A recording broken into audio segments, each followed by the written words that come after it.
Genèse, chapitre 9, versets 13 à 29.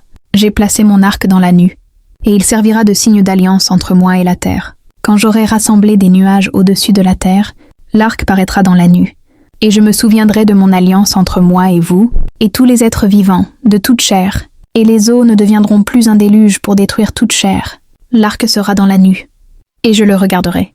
Pour me souvenir de l'alliance perpétuelle entre Dieu et tous les êtres vivants, de toute chair qui est sur la terre. Et Dieu dit à Noé, « Tel est le signe de l'alliance que j'établis entre moi et toute chair qui est sur la terre. » Les fils de Noé qui sortirent de l'arche étaient Sem, Cham et Japheth.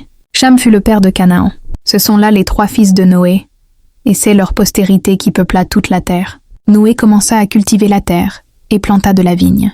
Il but du vin, s'enivra et se découvrit au milieu de sa tente. Cham, père de Canaan, vit la nudité de son père, et il le rapporta dehors à ses 2 frères. Alors Sem et Japheth prirent le manteau, le mirent sur leurs épaules, marchèrent à reculons, et couvrirent la nudité de leur père.